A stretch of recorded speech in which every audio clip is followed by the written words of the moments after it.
Hi, kids. It's Nana. I have to read you a story that I picked up yesterday at the Kmart store, and I know especially that Thad will enjoy this one. It's called Jake and the Neverland Pirates. Jake Saves Bucky. You like Jake and the Neverland Pirates, don't you, Thad? I knew you'd like this book. There's the first page.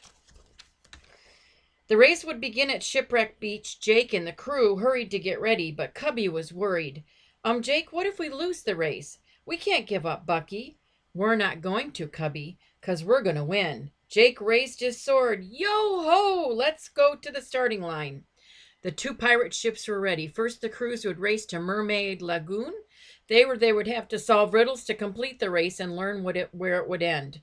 Get ready, mateys. This is for Bucky.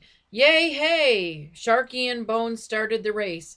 Anchors away, they called. There they go. The race is starting.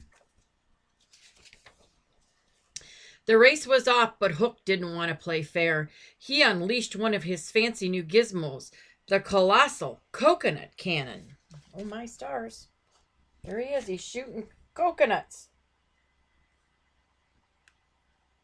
He's not a very nice guy, is he? Suddenly, coconuts rained down on Bucky. Cubby ducked behind a barrel. Ow, coconuts! Bucky slowed down and waited for the next barrage. Boom! Then he used his machetes and boom to knock all the coconuts back to the Jolly Rancher. Yo-ho, Bucky's playing pirate beach ball. Incoming! Hook and his men ran for cover. With no one at the wheel, the Jolly Roger came to a standstill. Bucky zoomed by and made it to the Mermaid Lagoon first. There, Jake and the crew faced their first riddle. Find a fish that's not a fish. Cubby scratched his head. This isn't going to be easy. There they are. Here comes the coconuts in. And guess what? The ship throws them back, doesn't it? See them? They're on the shore. The crew spread out to begin to search the lagoon. Jake spotted Sandy the starfish. Check it out, mate. Sandy is a starfish. He's got the word fish in his name, and that makes him a fish that's not a fish. The riddle was solved. Jake and the crew found out their next stop was Skull Rock. Meanwhile, the Jolly Rancher finally made it to Mermaid Lagoon. Hook and his scallywags set out to solve the riddle. Captain Hook stomped around the lagoon, almost stepping on Sandy the starfish. Captain, that's it. The starfish is a fish that is not a fish. So first they solve the riddle, and then guess what? Hook solves the riddle. Okay.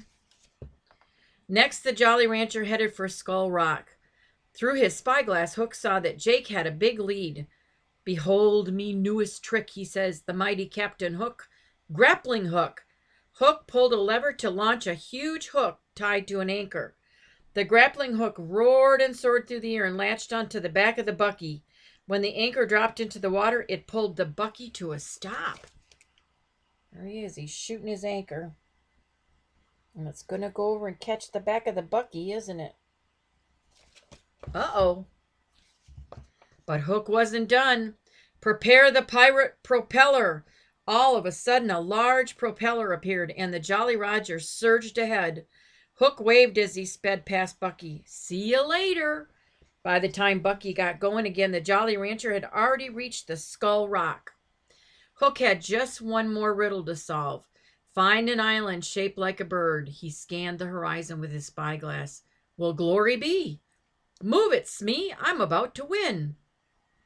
Hook and his crew rushed back to the Jolly Roger. If they got to the island first, Hook would win.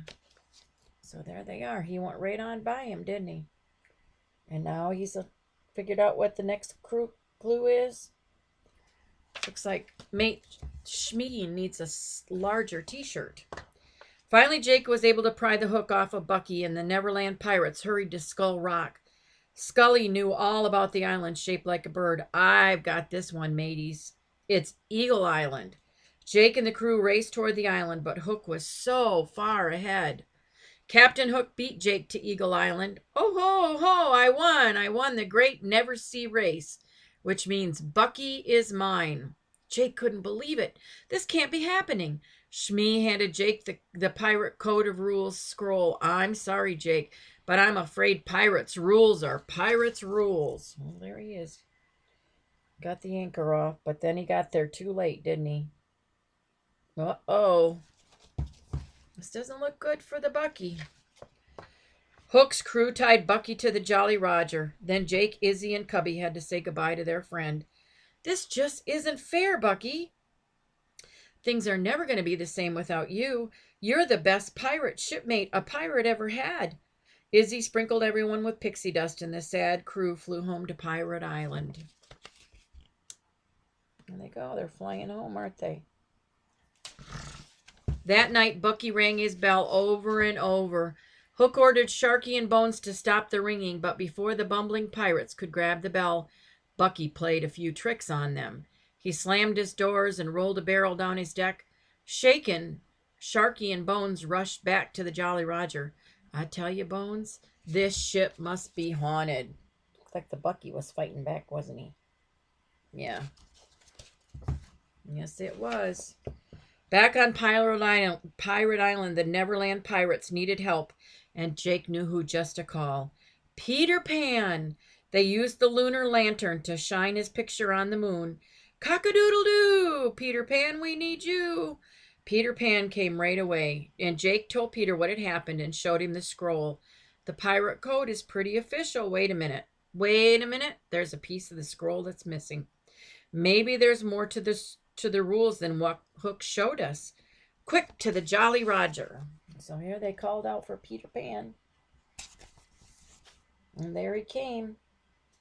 And now they're looking at the rules, aren't they? They think maybe something's wrong. I think maybe something's wrong, too. What do you think? Peter Pan and the crew flew to the Jolly Roger to search Hook's room for the missing pieces.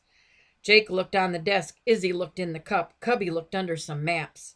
And Peter looked in the pocket of Hook's nightshirt. And that's where he found it.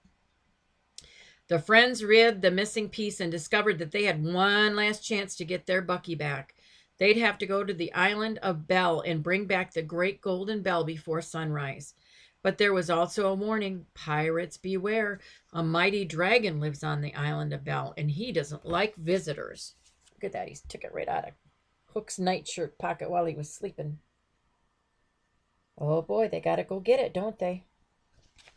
I think they're going to get it. Peter and the crew took off for the island of Bell. Bucky rang his bell to wish them luck, but it woke up Hook. Oh, that rotten ringing. I'll take care of that clanging bell myself, said Hook.